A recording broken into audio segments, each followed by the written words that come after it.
Hi, welcome to Sunday Night Live with the Humanity First movement. It is August 9th. We are a movement with a vision where a data-driven government prioritizes intrinsic human value and quality of life. We'll be running through tonight an overview and then discussing board elections, Humanity First Day, Basic Income March, not necessarily in that order, and then Adam Christensen is our candidate spotlight. Then we'll go to the breakout room to hang. And there's a link to the slide deck let's see, something's, okay. A link, okay, what's going on here? Okay, so the link to the slides is, Yenny, could you drop that in the chat, please, so that anyone can open that in their browser and bookmark it?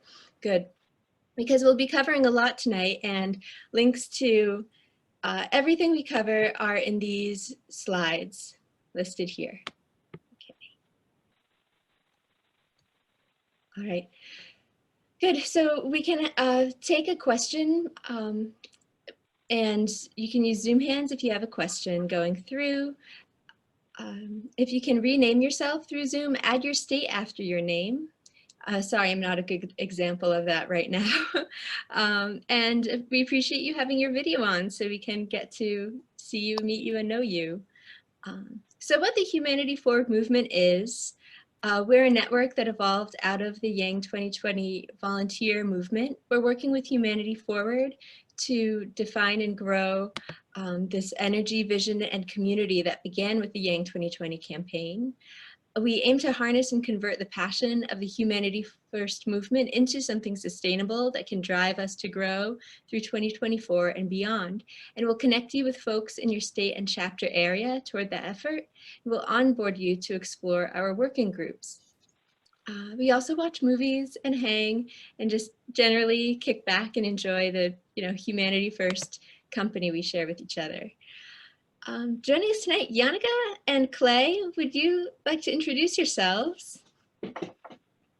New to this, Yannicka, you can unmute, yes. Yeah, Yannicka, originally from Finland, and the reason why I kind of revolved into this network is through humanness, like the basic humanness that I have back home. And I've been in the United States for 6 years now, and it's been a struggle, to be honest, to find like-minded people. So it was nice to hear Yang talk so much of what felt like home. And then I started, digging deeper, and there's a whole community of people. So that's pretty cool. I'm an artist of all kind. I do, as you can probably see, there's a bunch of poetry on my walls. There's mixed media back here with a peace sign and some paintings behind me. So kind of do everything on the art side, and then tech side too. I don't know how much time I have. Please just do this if I'm going too long. Yeah. Yeah, tech side, I've been advising elder people with technology, which has given me a crazy insight of how our entire world is so tech oriented right now. So yeah, that's kind of where my mind is at currently, and yeah, what I identify with. Great, thank you. Clay Mallory?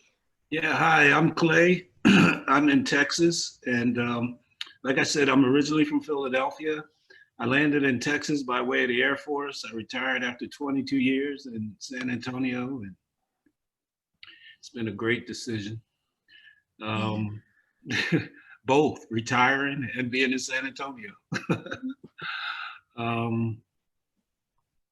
Let's see, I got to humanity. I've been watching a lot of YouTube, right? And I liked Andrew during the campaign for the Democratic nomination. I thought he was like the only really smart guy who was talking, and his smartness wasn't just technical.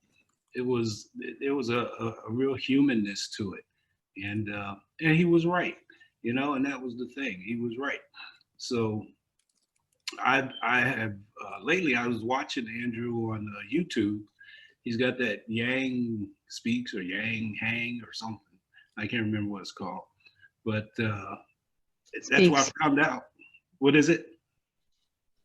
It's Yang Speaks. Yang Speaks. Yeah, yeah. Yang hangs too. So it's both. But that's where I found out about Humanity First.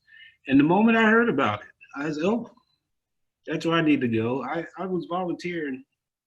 I've volunteered all my life. I've been volunteering. But I was volunteering with an organization to help out military veterans. And I thought, wouldn't it be nice if I could decrease their workload somewhat? Mm-hmm. So and it was time. It was time to. It's just time to do something. You can just feel it in the air. So I was really happy to, find this place. And when I read the value statements, I said, "Oh yeah, I could have wrote that." So I felt like I was in the right place. That's awesome. Happy to have you. Thank you. Colleen, you're muted. Should have back up. Okay, great. So we're back to here. We had said that we'll connect you to a state chapter. That's very true. You will get to, there are 18 active states that have, active chapters. Welcome Michigan. Shout out to Kevin and Ronald and Jim, who've been organizing this chapter. To find your state chapter or start your state chapter, to find other people near you, go to the website. It's interactive. You click on your state, it pops up, and you get to enter some email information to get that rolling. All right. Good. So some of the fun things that we do, we have Humanity Hangs on Tuesday and Friday nights. They are on this calendar that links to this are in the links to all things slide. And we have regional hangs where people in neighboring states get together. The Southeast has been very active with that. And then also we have phone bank parties. We'll talk more about that when we get to the sort of action section tonight. All right, and some tools to get started. There's the Google Calendar, which there's a direct link to that calendar in the link to all slides. We have the Slack workspace, which we'll get into. This is like a social media type of space, but designed for activists to get organized and be effective leaders and organizers. And there's also linked again a structured distinction between HFRR, Humanity Forward's Slack, and Humanity First Movement Slack. So you can see the difference between and how they also knit together very nicely and are very, cohesive as two fronts on the same movement. So we work in Slack, and these are the channels for our working groups.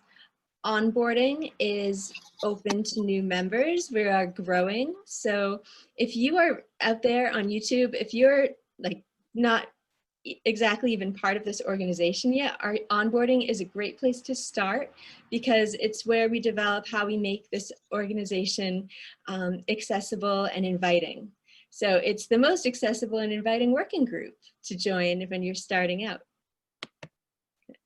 New channels we have are the Humanity First Day channel. The reason we have that, Elaine will get into about Humanity First Day. We have the comms branding channel, again, why we have that, Paige will get into. And there is also a new channel for direct action and a new channel for calling and texting. So we hope you come join us. Elaine, are you on here for to tell us about Humanity First Day? Good. Yeah, I'm right here. Thanks, Colleen. So welcome, everyone. My name is Elaine Way of California Leadership. And so this Saturday is actually our National Humanity First Day for 2020.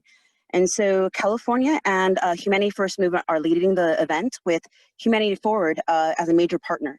So you'll actually be hearing Andrew Yang talk about this event in his fireside chat on August 11th. I'm not sure of the time yet, but look out for that. He'll mention how Humanity Forward is also, partnering on to this day which we actually had several Humanity First Days last year, which were expressions and community outreach and positive actions to sort of like have an individual or a group. So it's not, you don't have to be in a group to do this. It's to express what Humanity First means to you.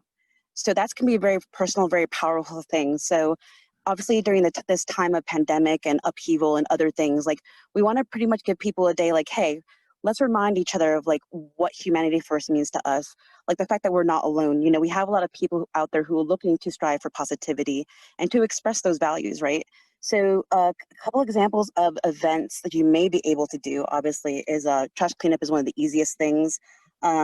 Delivering food supplies, you know, planting trees, collecting donations for a food bank or charity, writing letters to senior centers, but those are not like the only things you can do. It's basically what you believe is Humanity First. And so what we would like for you to do as an action is to do the activity, but also to share it widely online with the hashtag Humanity First Day, because last year it was really inspiring to see people who are not even part of the Yang Gang just hop on and be like, oh, this is happening today. And it's happening all day. Pretty much people discovered old friends, you know, connected with new ones, you know, kind of just like, is it basically just try to get everyone kind of back in that groove of, you know, like Humanity First. So if you want to, there's actually more information on our Slack, which is what Colleen shared earlier, number 2, Humanity First Day. We'll be happy to see you there. Thank you, Elaine. Board elections are coming up in 2 weeks, Sunday, August 23rd. Angelo Mendoza and Paige Havener of Arizona and New York, respectively, are the continuing board members serving to October 8th.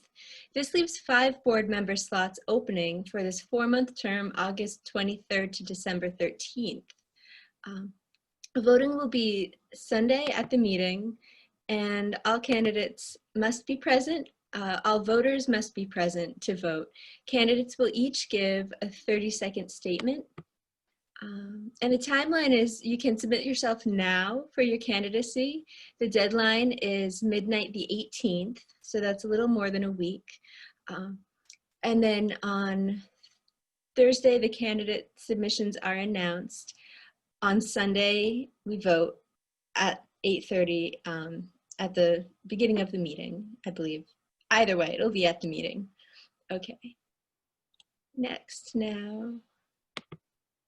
Onto Paige's display of branding. Are you ready, Paige? Yes. Hello. You all hear me okay?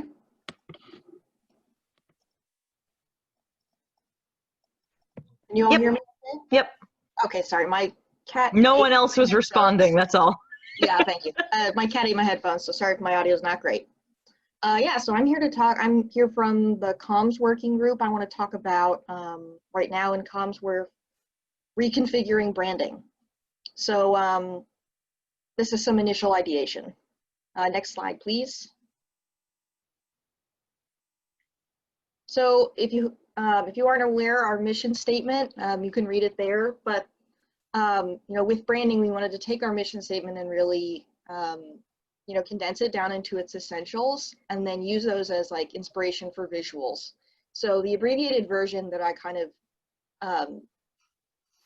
narrowed it down to was building a world that puts people first, and people and our well-being as like the central thought around that. Next. We also, in creating a brand, are thinking about our audience and their needs and values.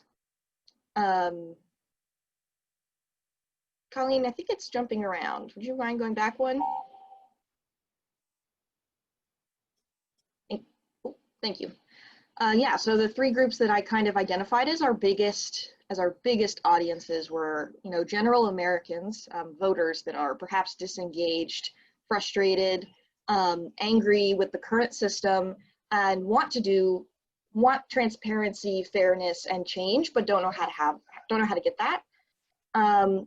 Also identified a group which is progressives. So if you think about, you know, burners, people who've supported AOC, or in general progressive policies, UBI is certainly a progressive policy, and I think we overlap a lot with that group. This group is, in general, pro-socialist ideas or progressive ideas. And to this group, generally identity is very important. The idea of individuality and freedom. And then the third group, of course, is the Yang Yang, or the Humanity First movement, which is a very diverse political group. So not just progressives by any means, but like independents, other parties, really anyone. But a lot of us feel like outsiders, or feel like we haven't necessarily had a place to fit politically before, or weren't happy with the current two-party system. Obviously, you know, we're all about math because we're the Yang Gang, so we love numbers, research-based solutions, etc. And of course, we're putting humanity first. So putting people at the center of things and wanting to highlight people's humanity and be compassionate. Next slide, please. So the brand voice, haven't gotten super far with this in terms of development, but obviously we want it to be honest, forward-thinking, welcoming, and accessible, meaning like not quite so much jargon or slang that can be confusing to new people. We want to make sure that the voice we're speaking with via through emails or image captions, whatever it is really welcoming and really straightforward, right? Like compassionate. Next slide. So the general needs of the branding I broke down as well. On the right there, you can see the Yang Gang values. Like way back in the campaign, this is what the campaign put out for like their 6 core values that they wanted volunteers to live by. So those are humanity first, integrity, transparency, abundance, which is not having a mindset of scarcity, living the opposite way, grace and forgiveness, not left, not right, forward, which I think everyone has said, and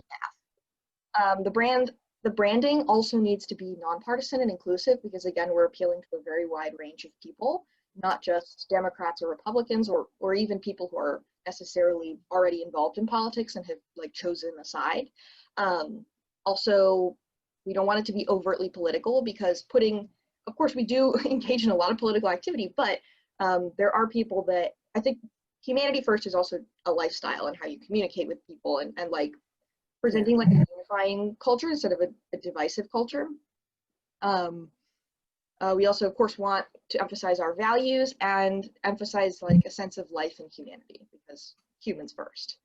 Also, we need to have a slightly different branding from Humanity Forward, which is Andrew's organization, whereas we are Humanity First Movement, which is a slightly separate organization. Of course, a lot of overlap there in terms of volunteers, but we are different, and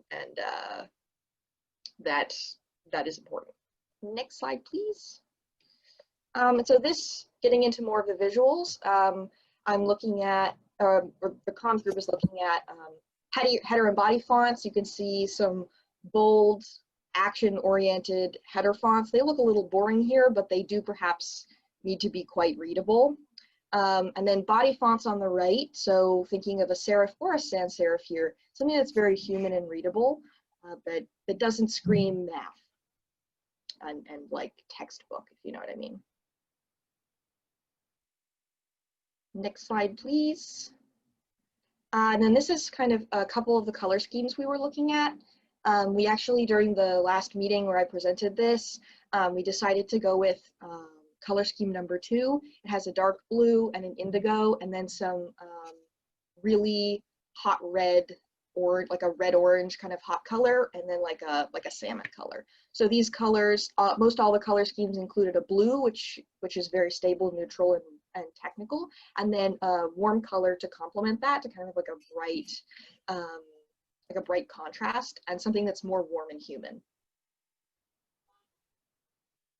And then here's some imagery that we might use in association with like our graphics. So if you've seen graphics online, right, for like events, for like phone banking parties, or like Humanity First Day, for example, we had an image for earlier that will be shared on social media. We're going to use some images such as like stock imagery, or imagery that we take at our own rallies, at our own events and things like that.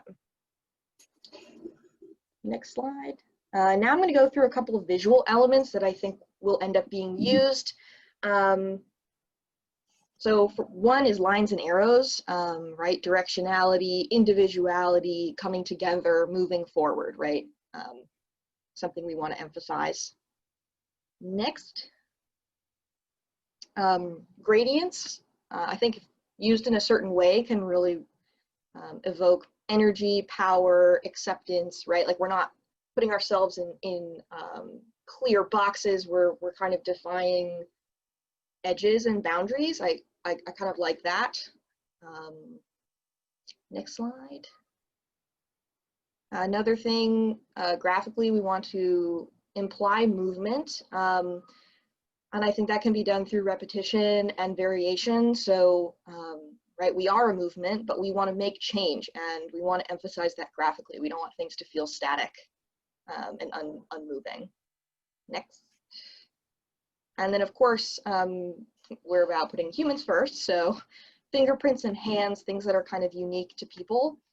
Fingerprint is symbolic of, you know, one's personal individual identity, and hands also evoke connection, community, and getting work done.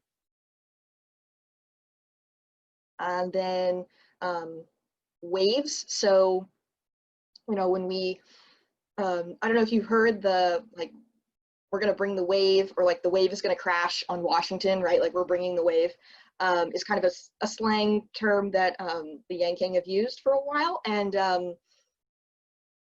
the idea of having waves, I think Yenny also mentioned in a comment, like a wave is like a really strong force. It's unstoppable, it's inevitable. And it, I don't know, could be a really good metaphor for a movement. Also, visual imagery of mountains. So implying stability, building up towards something, something that's like long-standing and foundational. And I think UBI is something that's very foundational. So, and there's something very powerful about mountain imagery. I think that's all of the symbols, but basically using all that imagery, picking and choosing imagery that we like for ourselves, and then testing out what works best with our color schemes and our fonts, and coming up with something that's kind of cohesive and that will help brand the movement, because it's very important to have like a cohesive professional brand. I know that it sounds kind of silly and decorative, but it really does matter to people when they see something, the colors and the fonts, like their first impression is meaningful. And if we can engage them in that first impression instead of like they just keep scrolling past it, you know, that's a potential to gather far more volunteers, right? And get people's attention. So branding can actually be very important.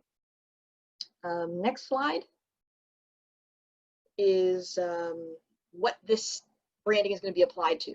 So the final deliverables for this kind of branding project that we're doing is a brand guideline document that will have fonts, colors, examples of how to use all these things, like sample imagery, etc. Of course, we'll probably make tweaks to our website to reflect color schemes and fonts. We will make Canva templates. So Canva is like an online poster making service. So you don't have to have Photoshop, you don't have to have any of these fancy softwares. You just click the link and you can go in and like fill some text in and move things around to make it your own. And we'll have those Canva templates for like pamphlets, printables, social media event images, endorsement images, as we need them. Anything that's going to go on social media, like icons and header images and YouTube video thumbnails. So yeah, that's our branding project. I hope you all like it. If you're super interested in fonts and colors and whatnot, please head over to the comms channel, or the comms _ branding channel. It's like a sub channel under the comms channel, to see more about it and give your feedback. Thanks. That's right. Thank you, Paige. Sorry, that was done. So, where are we now? All right, going over actions. And this, I don't know, to some people actions is kind of a activism jargon, but it really just refers to what's done in the outside world that's visible and engaged and having an impact or starting ripples. You know, either makes it. We've got a big action coming up. It's the Basic Income March. It's just what it sounds. It's a march happening in many cities and towns, and bringing up awareness for the need for basic income and bringing out massive numbers of people to show the popularity of basic income. Yeah, you can learn more at basicincomemarch.com. Anything else we need to add on to that at this moment? Yeah. Yeah. So since it's COVID, obviously March doesn't always work in a lot of places.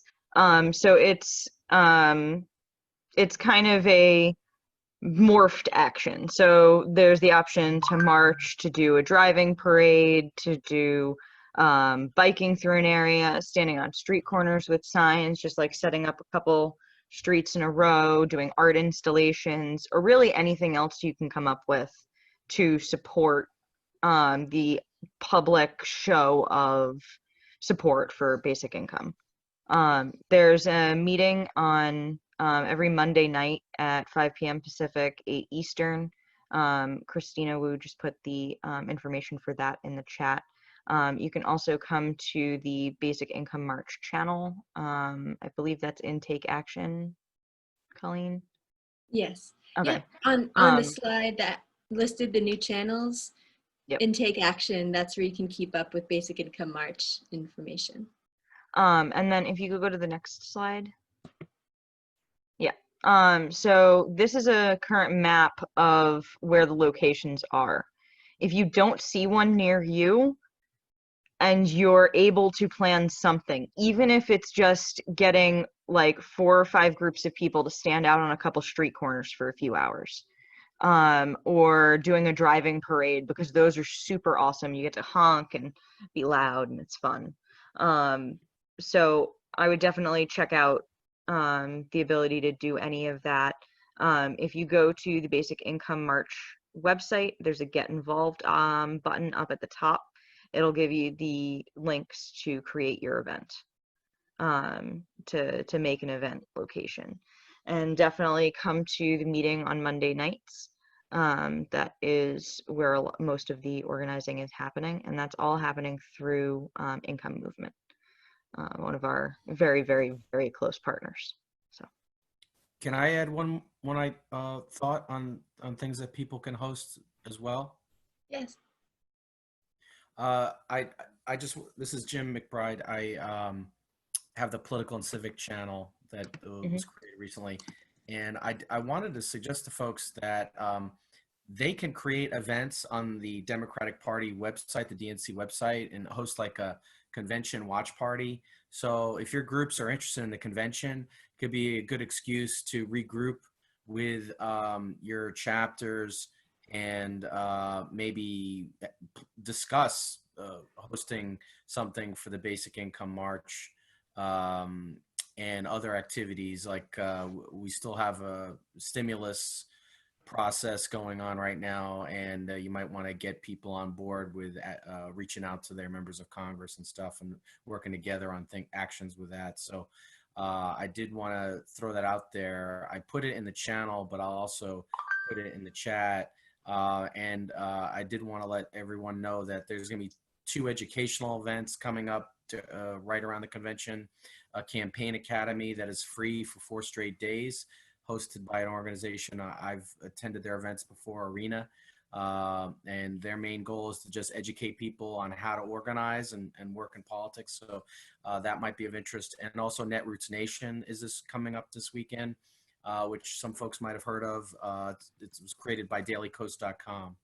So hopefully, those. Yeah, that conference is looking like it's going to be really awesome. It's been moved to online this year. For folks who don't know about it, it's basically a progressive convention with lots of speakers.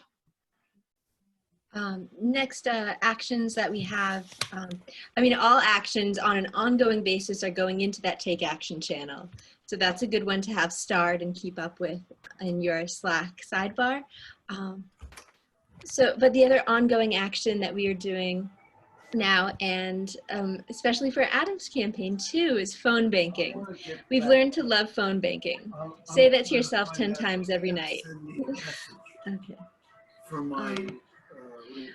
We did some phone banking for Marilyn Strickland, and she won her primary, so that's really exciting. we had a phone, and we've got phone banking parties ongoing now for Jen Perlman. Monday, Wednesday, Thursday, Saturday, 1 to 3 and 4 to 6. And to help keep the schedule together, because Adam also has phone banking, so you can phone bank 1 to 3 for Jen, and then from 4 to 5 for Adam, and then from 5 to 6 for Jen, all these days this week, except Jen has Tuesday off. So that's sometime you can call your mom or do something else on the phone. Here we are, Massachusetts. Yenny or Catherine, do you want to cover this? I can do it. We're in GOBT mode for Massachusetts now. The mail-in ballots are out, so folks are filling them out and sending them back. So we are calling supporters of Robbie Goldstein to get him, get those ballots turned in. So come join us, and he's a fabulous candidate. The other Massachusetts candidate we have, Alex Morse, he has a crazy amount of volunteers from Justice Democrats and Sunrise. So we're exclusively putting our humanity forward, humanity first movement focus to help Robbie. But both of these candidates are very high favorables and, good shot to win their primaries. And because of the weirdness of Massachusetts, there are no challengers, there are no Republican challengers in the general. So whoever wins these primaries on September 1st, they're going to Congress. Come on in and help. Okay. Thank you, Catherine. All right, and now we'll bring it over to Adam Christensen. So Adam, you have the floor. Good. Is he unmuted? Working on it. Yeah, I got it. Okay. Can you guys hear me? Yes. Okay, good. Hi, how's everybody doing? Great. Excited to meet you. Good. Hey. I just wanted to come on and introduce myself. My name is Adam Christensen. I'm running for Florida's 3rd district, which, as most of you now know, is Ted Yoho's district. Most people didn't know where or what it was until about a few weeks ago, which is kind of crazy. I am 26-year-old. I've started a couple different companies since I graduated from college, and we are running an entirely youth-led campaign. So I am actually the old guy on the campaign, and we have about 50 people under the age of 23 that are running everything. And yeah, so that's kind of us right now. We are running, obviously, on universal basic income, Medicare for all. We're running an extremely progressive and left campaign, but in rural Florida. And it seems to be going very well. And we're really starting to be able to pick up some traction, especially with conservative voters, former or current Trump voters, independents, and obviously, Democrats. And so that's really what we've been focusing on, is making sure that we can not just propose things that are going to help people's lives, but actually be able to speak in a language that reaches them. And so that's something that we've done very well with. We've got a couple phone banking things that are coming up. Our primary's on the 18th, and so it is coming up very quickly. It's looking very good for us right now. And so we are going to start scaling and start really building to go into the general. And we will more than likely be facing a guy named Judson Sapp, who is the only candidate in the country that Roger Stone has endorsed, and is also touring with him right now to try to get him through his primary. And so that's kind of where we're at and how it's shaping up. So yeah, happy to be on.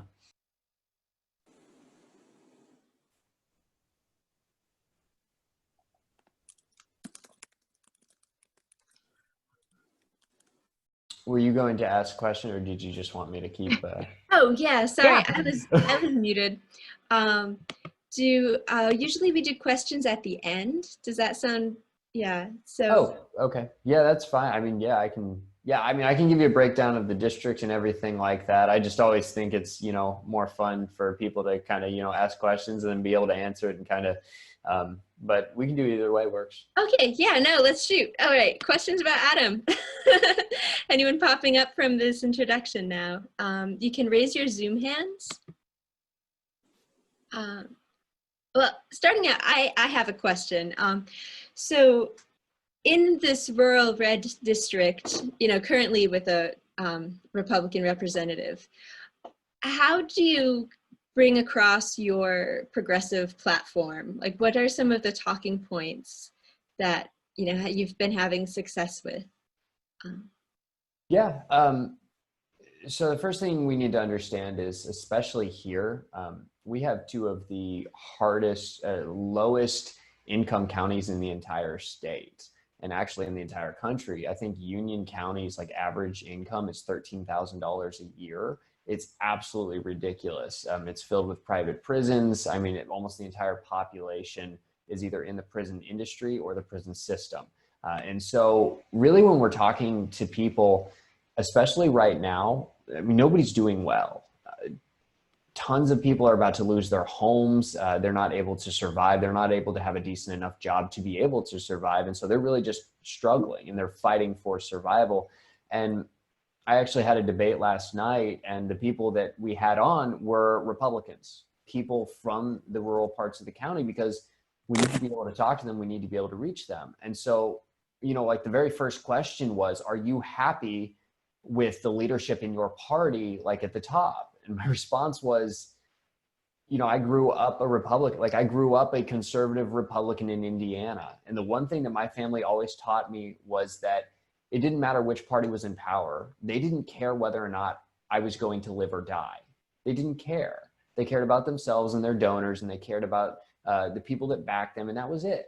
And so for me, as soon as you get past that and you start connecting with people on an emotional level and say, look, they don't care about us. It doesn't matter what we look like or who we are. They don't care about us. And so we have to actually focus on people. We have to make sure people are going to be okay. And that's where we start. And so I've actually found, especially right now, that emergency UBI of $2,000 a month is extremely receptive to. And the reason is I say, look, in 2008, you bailed out the biggest companies in the world. You gave money to the biggest banks in the world, and you were told that that would be good. You were told it was an investment. But what happened was they made all their money back, and they've done better than ever. And your lives got more expensive, and you never got a return on that investment. And now we just did it again. And we decided we were going to give money to the biggest companies in the world again, and we weren't going to take care of people like you and me. And as soon as you start talking about things like that and say, here's how we get through this, here's how we focus on small businesses and family-owned businesses in our small towns, and here's how we actually care about ourselves, then you can change a ton of minds. And you can be as left as possible and progressive. It doesn't matter, as long as you connect with people on an emotional level. And so that's kind of what we've found works really, really well, especially here. I had a question, but I can't raise my Zoom hand, Colleen. Can I go ahead? Yes, please. Yeah. Okay, so Adam, you're going for your primary now, and I see that there's two other challengers. So when voters ask you, what is it that has you stand apart from those other two, like what is your pitch that says you would be the best person to pass through the Democratic primary? Yeah, so there's a couple things. We really saw it last night with the debate. We were the only ones that showed up. Like, I was the only one that showed up to the protest in Palatka, which is one of the rural towns outside of Gainesville. I mean, the people on the Democratic side who are running, they don't leave Alachua County. They don't go where it's difficult to talk to people. They don't make that effort to actually reach out to other communities. They just stay where they're comfortable. And what we understand is if we don't branch outside of Alachua County, we will never win this place. It will never happen. And so number one, not only are we not afraid to actually show up to things and actually march in the streets and actually show people, not just talk about things, but actually show it with actions. But on top of that, we're building the infrastructure in those locations to be able to carry our message forward for the general election. On top of that, obviously, we are not self-funding our campaign. Like, one of our opponents just dropped basically $43,000 of his own money into the campaign within the last week. I don't know why, but he couldn't compete with us on fundraising. Like, our average donation is $16 and it comes from everywhere. And on top of that, obviously, we're youth-led and we're a youth campaign. But what that means is that we were able to transition digitally for this election very quickly. And so that is kind of, the things that sets us apart. And at the same time, we are the most progressive campaign out there. And we're actually showing people that we're not just saying things, we're actually doing it. And our entire campaign is pretty much led by activists and organizers. Andrew, you typed your question in chat. Can we hear you to ask it? Okay, no mic. All right, so Andrew was asking, you mentioned your campaign is youth-based. What are you doing for young people right now, and what beneficial policies for young people will you advocate for if elected? Sure. The biggest, the pitch of our campaign has been and will continue to be, if you work 8 hours a day, you should be able to own a home. You should be able to start a family. You should have money left over. But right now we don't have that. And especially for college kids and people that are out of college, the number one reason that people cannot afford to get a home is because of predatory student debt.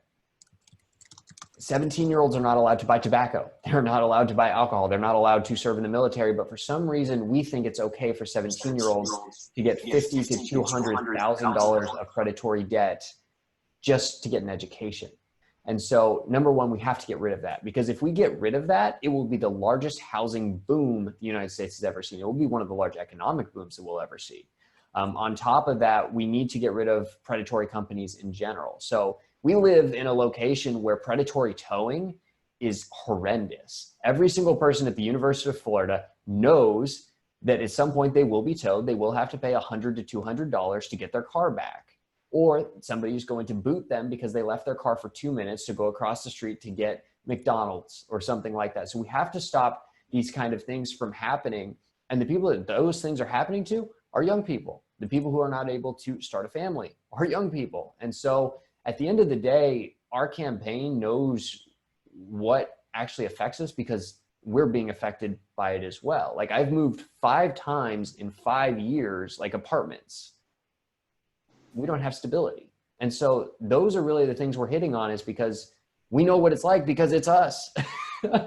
We know how to represent ourselves because, yeah.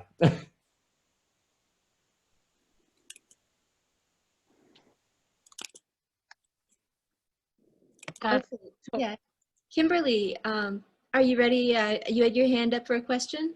Yeah. So I like asking this, and seeming as how you are running a youth-led campaign and you're such an advocate for them. Are you in favor of lowering the voting age? Yeah, I mean, we're not really talking about it, but yeah, I am. I mean, I think it should be 16. I think that if you can drive a car, you should be able to vote. It's just me. Yeah, no, cool. I love that. Thank you. Do you want to talk a little bit about how you think that might empower young voters to get more actively involved in their younger years? Well, I think right now, especially, we are seeing youth activism at a level that we've never seen before because of things like TikTok, because of social media, because they're able to organize. I mean, we saw the kids out of Parkland organize better than gun rights activists have been able to organize for years. What we're seeing is it doesn't matter your age, it matters your will and how much you want it at the end of the day. And what we're seeing is when people actually see that they can have a voice and they can actually be powerful, and it doesn't matter who they are or their age, it happens. I mean, for most of the people on our campaign, the reason they believed that we could run this congressional campaign is because we saw Alexandria Ocasio-Cortez be able to do it in New York, is because we saw young people, the youngest people that have ever been elected, actually successfully do it. And so we saw this year hundreds of young people run all over the country for all levels of office. And so when people actually see people like them that can do things that they never thought were within reach, it actually inspires people to do those things. And so for us, I am so excited to see who comes out of our campaign that worked on our campaign and what they do going forward because of what they did here. And I think at the end of the day, we're not just building something that is short-sighted. We are building a blueprint for how young people can actually take power back or take power for themselves. And the example I always use is most of the people that get elected into office, especially in Congress or the Senate, are 50 years or older. And the people who go to vote for them actually believe that they're going to represent them. And the people that go to vote in the highest amounts and margins are people that are over the age of 50. Well, if you see somebody your age who looks like you, has the same background as you, you're going to think that that person is going to represent you. But if you have nobody that's 25 years old, if you have nobody that's 20 years old in your local elections or running for Congress or anything like that, you're not going to think that those people know what it's like for you. And so you're far less likely to be excited about them, and you're far less likely to actually go vote for them. And so we're starting to see that, especially with young people across the country, we're seeing more youth activism and more people going to vote simply because they're actually being able to vote for people like them. Thank you. Yenny, you have a question? Yes, I'd like to know how you came to UBI and Yang, and what your what brought you to UBI. Oh, so I was actually asked about 2 years ago. I had just started dating my girlfriend, and she asked me, and I don't know why we were talking about this, but she was like, if you had one dream policy, what would it be? And my response, like, I thought a couple seconds, and I was like, well, you know, my dream policy, if it ever got implemented, I don't think it will, because I don't think the Overton window is ever going to be there, but I would love to actually do a universal basic income, because I think it would be one of the biggest things that could help with the wealth gap and actually give people the power to have some control over their lives. And then she was like, well, what's UBI? And so I explained. And then I saw Andrew Yang actually, like, not just talk about it, but make it a policy, the main policy platform for his campaign. And, you know, at that moment I was like, I don't know what he's going to be able to do. I don't know if he's going to be able to push this into the mainstream. And then he did. And I just sat there going, I don't know how he did that, but I love the fact that he did that. And that is absolutely amazing.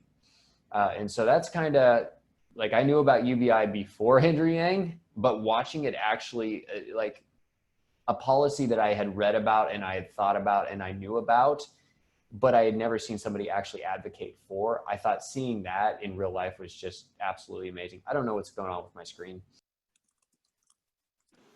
I think the video froze. Oh, now you disappeared. Oh, there you are. And you're muted. Yep.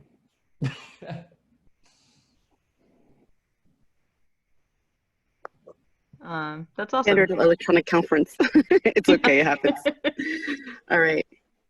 Can we unmute him? All right, there we go. Yeah. So I think the other question that I have that's part of that is, obviously UBI is not necessarily something that is literally going to fix everything. There are other things that still need to happen in addition to that. And which of them do you identify as the most important? Yeah, and the way that I think about this is, you know, you want to give people more money, right? But you don't want to just give them more money so then they're spending it on higher expenses.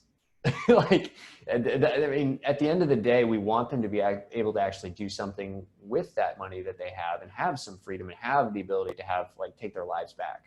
And so the couple biggest things, I think, and I call them middle class tax cuts, because that's what they are. At the end of the day, they're going to give people significant amounts of money back.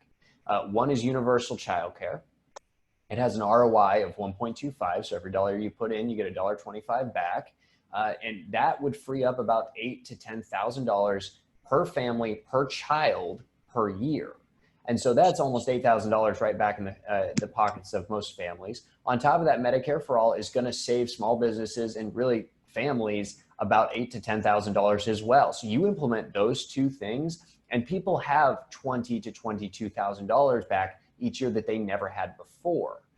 And for somebody who lives in Union County, where the average income that they're bringing in is $13,000 a year, you just doubled their income overnight. And so for me, UBI, wonderful. Medicare for All has to happen. Universal childcare needs to happen. And if you do those things, I think that once they have that money back, again, they should not just want to have to spend it on expenses. Like, we need to give them an avenue to be able to actually have control of their lives. And so one thing that I proposed, actually the building behind me, this is called the Innovation Hub. It's in downtown Gainesville, Florida. And it's basically a small business incubator with funding. And it basically has office space, has affordable office space, has a mentorship program. And basically anybody who has an idea can apply to be in here. Show that their idea, you know, they actually could do it and build a business out of it. And then they get support to be able to actually start that small business. And so what we need to be able to do is put locations like that in all of our small towns that really focus on small and family-owned businesses and community businesses. Because right now, well, the one thing we don't have is jobs and companies coming to these areas simply because, well, all the jobs take the money out of these areas. So we have Nestle right now who's coming into bottled water in High Springs. And if they do that, they're going to dry up the town of High Springs, and the town of High Springs is going to be gone. And so like we're seeing the rural towns stand up and actually fight against giant companies who are killing small businesses here. So we need to grow small businesses, family-owned businesses. And I think the best way we can do that is by, one, getting people money back in their pockets and enough money to be able to do it, and then giving them a location and a system to be able to grow those businesses and actually take their ideas and benefit their communities with them. Okay. Awesome. Okay. Thank you. Yeah. Next question is Joshua Frick. Joshua, let's see. Can you unmute yourself?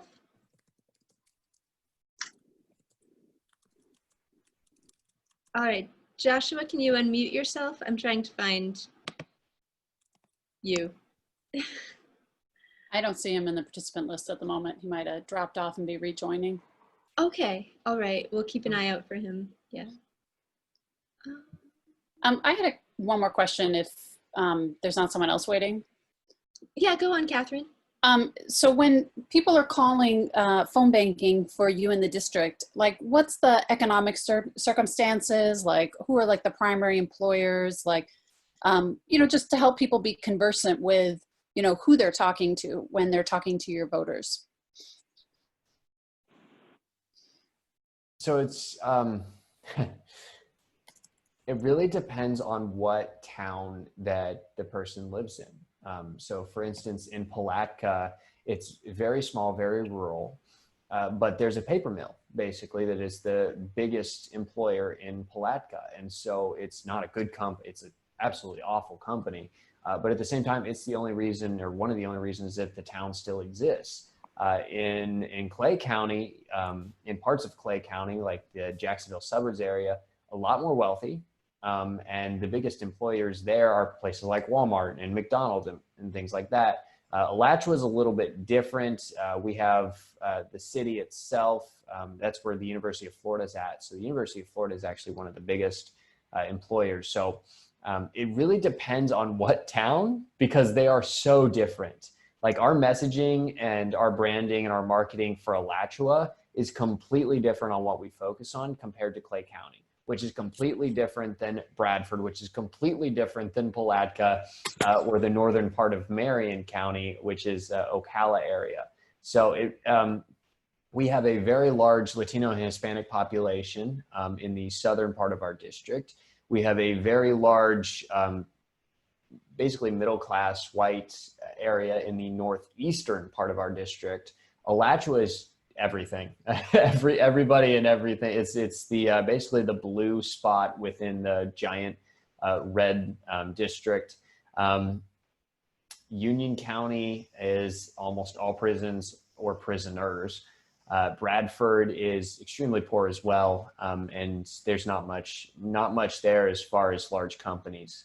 So at the end of the day, the thing, like I said, the biggest thing you can do is connect emotionally with people and show that their circumstances, whatever they are, like we understand them and we actually care about whether or not they're going to have a decent life, and show them that we have plans to do that. So like, for instance, in Palatka or Putnam County, I talk almost exclusively about a federal jobs guarantee to make sure that if you want a job, you're going to have one and it's going to pay very well.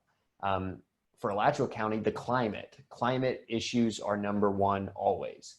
Clay County is actually more faith-based as well, and more somewhat economic. It kind of shifts depending on what part of Clay County. Bradford and Union is really all about jobs, and that's it. And then also especially faith. And so those are the biggest issues and really things that people want to talk about when we talk to them. Thank you. Kimberly, did you have, yeah, Kimberly? Yeah, I was just curious, as a small business owner, what skill have you gained from your time doing that has helped you in your campaign? And what do you anticipate the skills that you've learned from being a small business owner helping you in the future as a congressperson? So I refer to this campaign as my third startup. I'll put it like this. So at the beginning of a business, a small business or a campaign, you have the idea that you think will work. And then you go out and you start talking and trying to make sure that number one, you can do it. And number two, that it's viable and that there's actually a market for that idea or for that product or for what you're doing. Then you test it, you build the prototype, you build the website, you get, the social media out there, you get the branding out there, you figure out what you want to do as far as logos, all of that kind of stuff.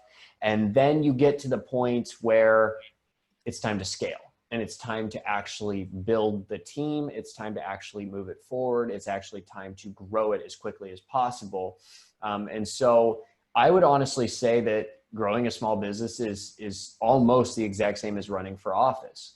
It's the exact same mindset. It's almost the exact same process, depending on how you do it. Some people decide they need to bring on $200,000 to $500,000 right at the start to start a small business, and then hope that they can inflate the value and get out before it crashes.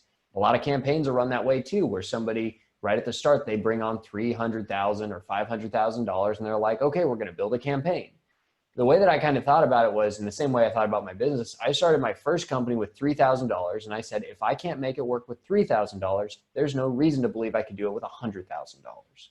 And so we started with nothing, no funding basically, and just built it organically so that number one, it grew at the right pace, but also the fundamentals were there and the basics were there. And we actually built a structure that could scale and we made sure it could scale before we started bringing on money and trying to scale it. And so I think that we've done a very good job at that and just making sure that what we've actually built will stay here, whether or not we lose, whether or not this race ends.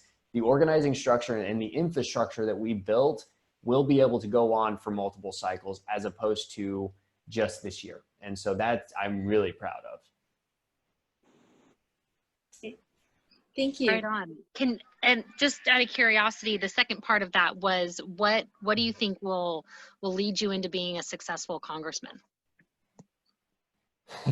My day job is catching corporate fraud. My day job is figuring out which big suppliers are trying to screw over small and family-owned businesses in the natural products industry. And so basically somebody brings me a product and they say, is this real? Can you figure it out for me? And then I call BS or tell them, yeah, sure, you should buy that. It's the right price. It's not fraudulent. It's good for you. And so that's kind of the way that I've approached this is at the end of the day, most of the things that we have and the industries that we have, they're completely fraudulent.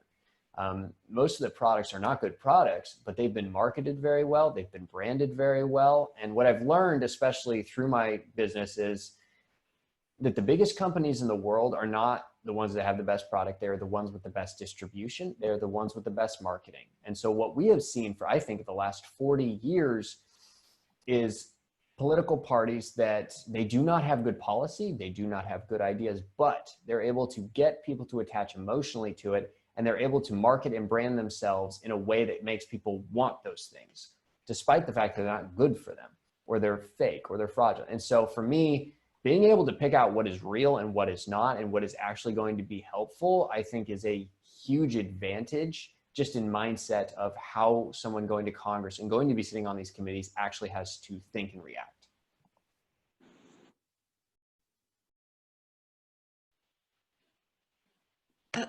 Yeah, I have another question. I've seen that your district was elected a Democratic congressperson for like the beginning of the 2000s to 2010, and then flipped red. And what's been, how are the winds of change there that it's looking to, is it looking to flip blue, or like what's been the response to Yoho's thing?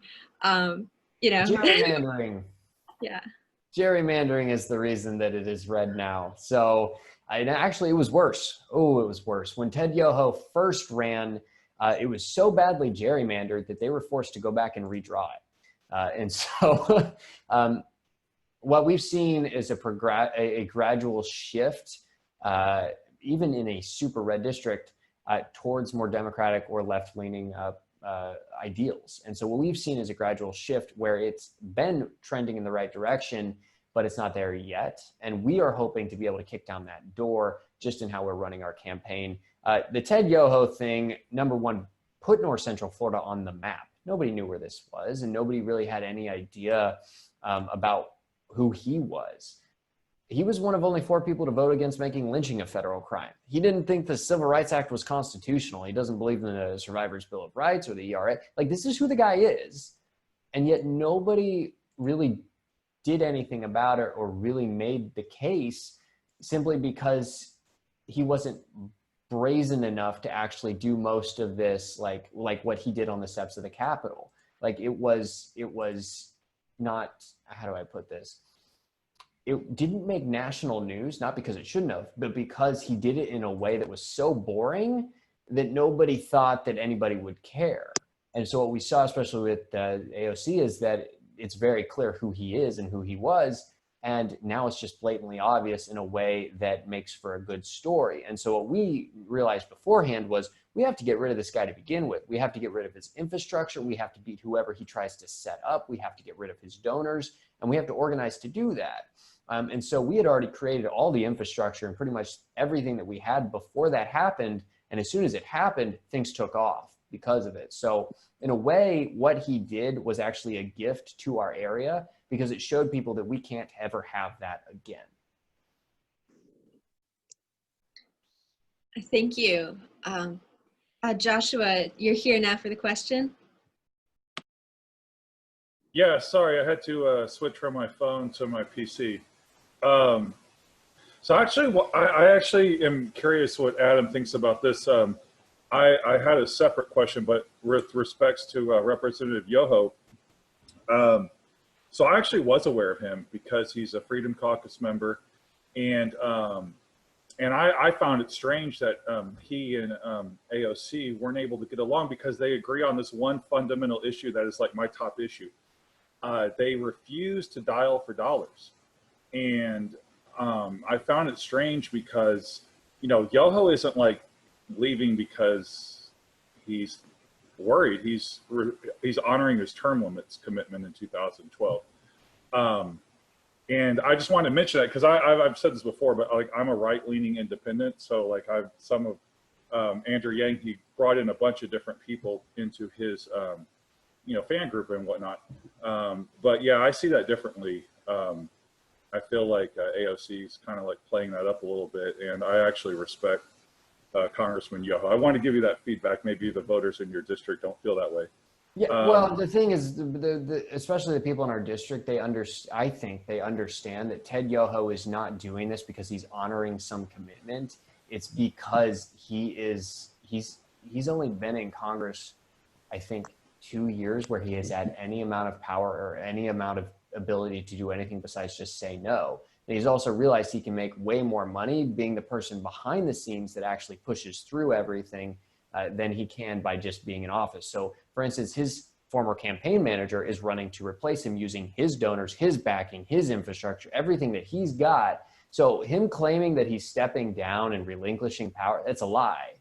At the end of the day, he's not relinquishing power. He's just stepping behind the scenes, behind the curtain, and he's still fully in control. And so people here understand that, and they see that, if just because his name is no longer on the ballot does not mean that anything will ever fundamentally change, because his ideology will still be there, his donors will still be there, his entire power structure will still be there. And so what they understand is if you do not get rid of those things, then you never actually replace Ted Yoho. Because in politics, you can put a new face or a new name, but if you never actually remove the people or the structure that got them there in the first place, then nothing will ever change.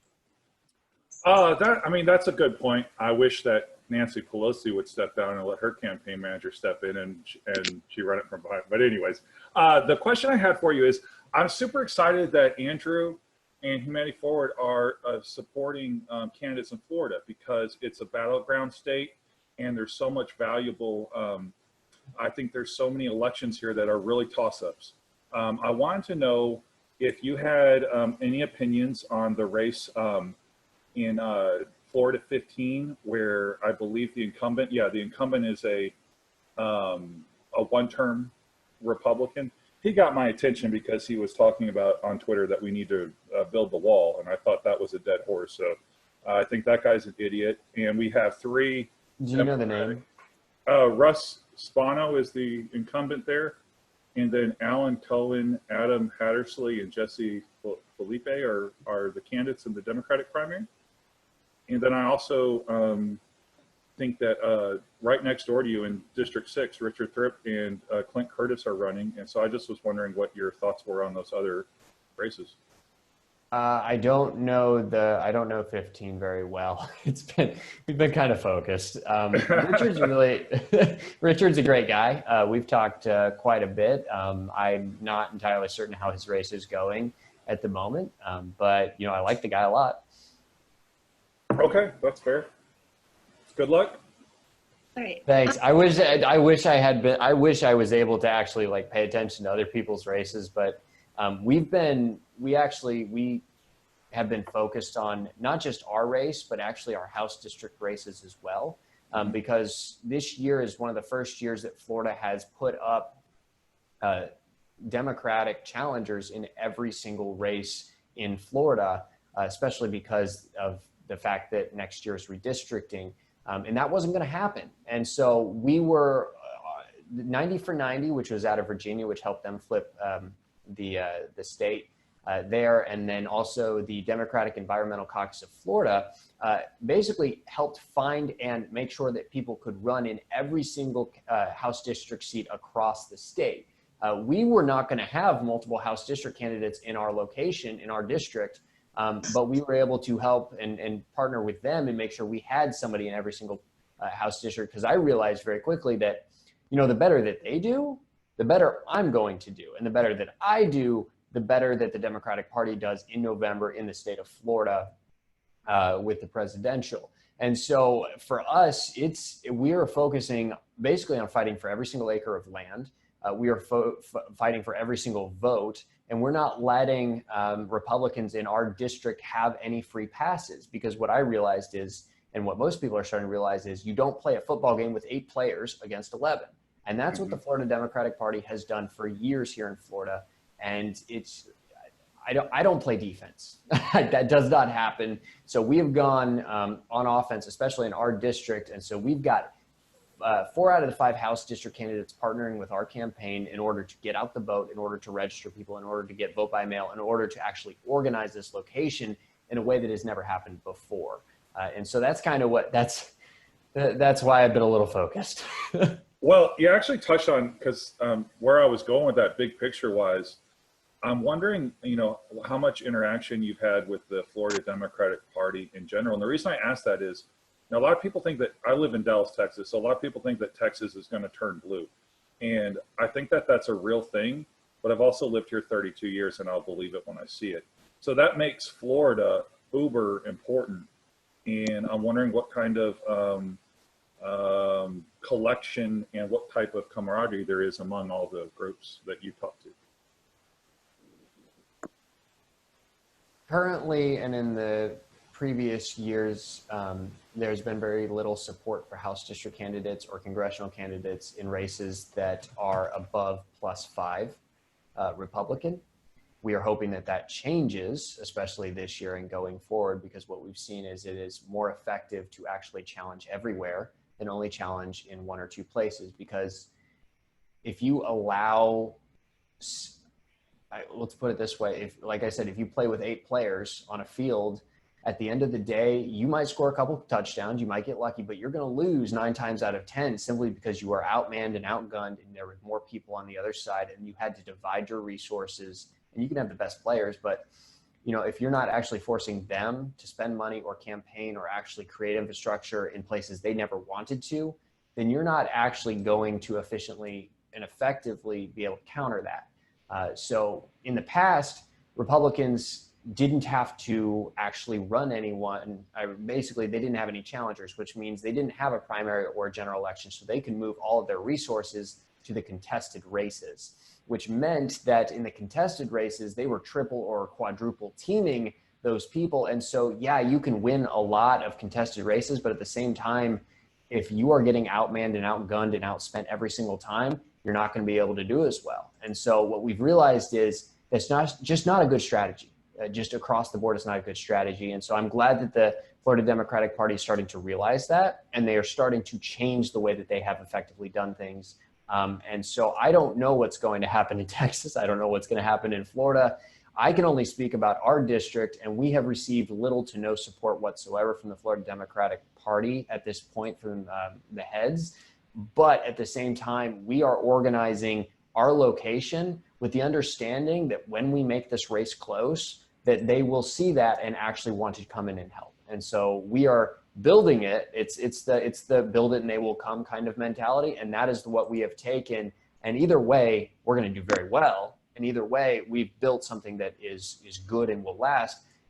And we're hoping that they come in at the end and actually push us over the line as well. Excellent answer. Thank you so much for that. I got a quick question. How many people are you trying to call in your get out the vote operation? I think we have a list of 20,000 right now that we are wanting to call within the next week and a half. And those are all people that have vote by mail ballots at this moment. And so we've already called, I think we called over 6,000 or 7,000 people this last week. And so we're trying to ramp that up and hit every single one of them. And so that's kind of where we're at right now. All right. Thank you. All right, I think that's wrapping up our Q&A segment. And Adam, you had a wonderful slide with some data. So how about we go back to screen share? You want to tell us a little bit about your district in terms of its numbers? Let's see if I'm working on this. Yeah, I remembered I had done that. And then I was like, oh, I guess we're going to be talking about other stuff because I forgot about it. Oh, okay. That's my bad. That's not your bad. Yeah, I don't. No worries. If it shows up, it seems like I'm having technical difficulties here. It was a great slide. I hope we get to it. Okay. I can share my screen instead if you want me to. Yeah, do that, Yanni. Thank you. Oh, here. I was gonna say, like in terms of time, could we move on to his phone banking slide and maybe we can keep going? What was that, Elaine? That's fine. Okay. Yeah. Oh, I was saying because I know we have a bunch of other slides to get to. That phone banking might be the most important one before we move on. The end. These are the last slides. Yep, this is the end of the meeting. Okay.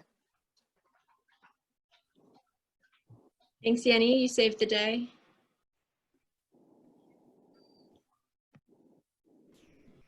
Yeah, so I mean, as you can kind of see right there, you know, our average income here in this district is ridiculously low. It's basically survival level at this point, and that was really before the pandemic. And so those numbers are obviously not accurate, but that's what it was before the pandemic. And as we all know, you know, 40% of people in the United States only had $400 in their bank account for an unexpected expense before the pandemic, and we are 5 months into this. And so it's not going well. We have basically the average, you know, household income for the Asian community is almost $4,000 less than the average for white households. Hispanic is $20,000. Black households are $30,000 less. And one of the biggest things, especially with this pandemic, let me check my Let me check and see what is going on here. Oh, there we go. One of the biggest things, you know, that we are dealing with, especially everyone across the country is dealing with, is housing.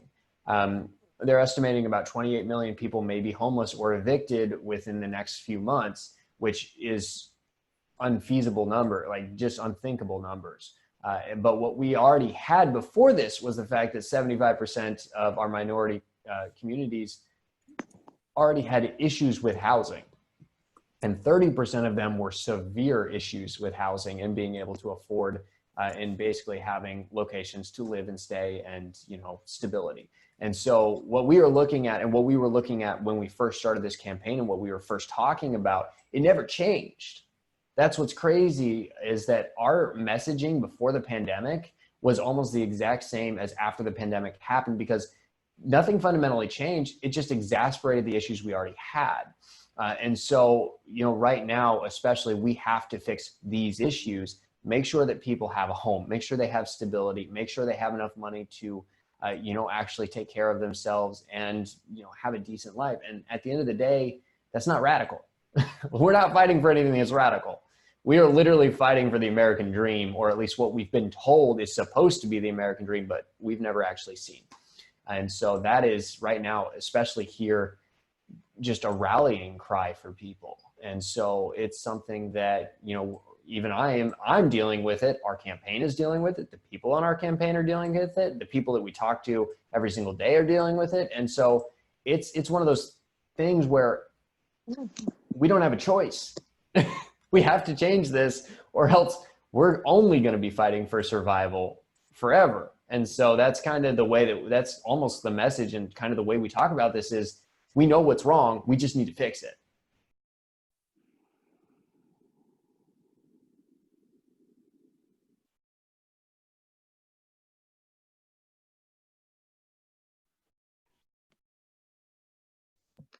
So we did have another slide for you, Adam, on the issues. I think that we've kind of gone over. Yeah.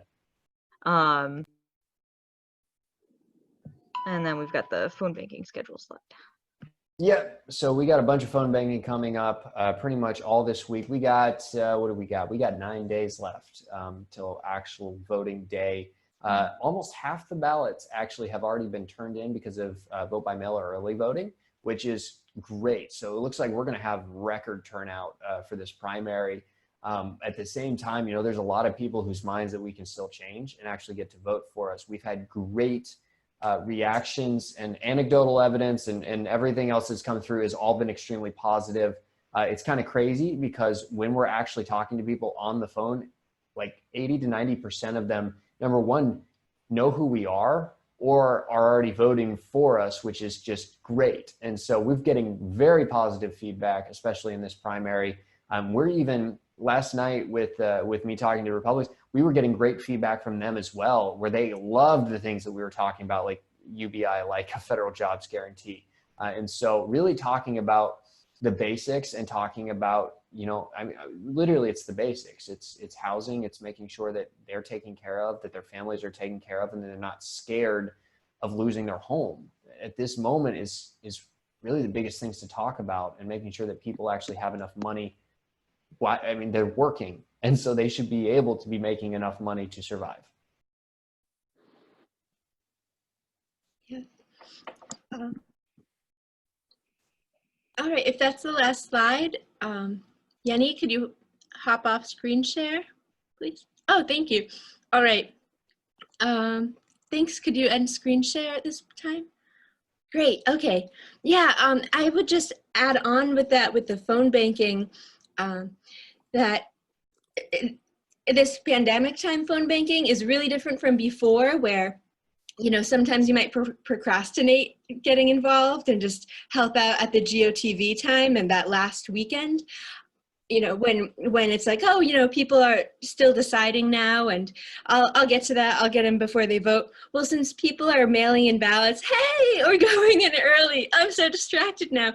It's really right now is the peak time to be calling people, because if you wait to the last GOTV weekend, more and more people will have already voted. So yeah, And it's been, yeah, so make those calls. We'll be having phone bank, like Zoom parties at these shifts. All right, I think we're in a hang now. We've got Pommel with us. Thank you to everyone who's been watching us on YouTube. Thanks for joining us, Adam. Really, really appreciate your time. And yeah, we're going to drum up some phone bankers, come your way, join that GOTV effort, and you know, help you in this final 9-day push. So thanks for staying on so late. Oh, that's Paige's kitty. Turned into how cute. Thank Adam, you your for dog is having way bigger me. than your Yeah, lap. this is Pummel. He was not very happy that I was sitting up here talking and he was not involved. Oh, we wait till you see moved Yenny's dog. we moved. She's been whining at me for the last 30 minutes. Yeah, we moved Yeah. Friday, and so this is the first time he has ever had a window that he could lay like on something and look out and like watch people from. So he has been very happy for the last couple of days. He looks happy now. He's sleepy. Looks Aw. exhausted from all the people watching. So cute. Oh, Did you the say hi? cutie. Say hi. Hi, little one. Your toe beans. Okay, go down. Oh. I know it's usually Yenny. Yenny's dog Tara is usually like the one Zoom bombing the whole time. Hi, Yenny. Yes, Yeah, well, Tara is so Pummel is 25 pounds. He is a Pomeranian Husky, so he's full grown. So he's not going to get any bigger. Okay. Cutie. Yeah, Yenny's dog has developed the skill of shutting her laptop. Yes. Yes, she has. That's amazing. No, it's so She's bad. like, She's "We're like, over stop this." working. What's her name? Tara, Terra. Tara. She's a pain in the butt. Hi, Tara. She'll just sit there and stare at Yenny lovingly for the whole like time. Yep. See? Now she's gonna start. Yep. See? That's what our meetings are usually like. In the That's intern board it's meetings. time to go outside, Mom. That's amazing. Yeah. They're such blessings. All right, guys, I have to go. Thanks so much for the meeting. All right. Yeah, thanks for being here, Lynn. All Bye. right, good night. Adam So- does, oh yeah. So I think, Clay, this was your first time at a Sunday meeting? Yes, it was. I'd love to know what you thought. I'm glad I got to listen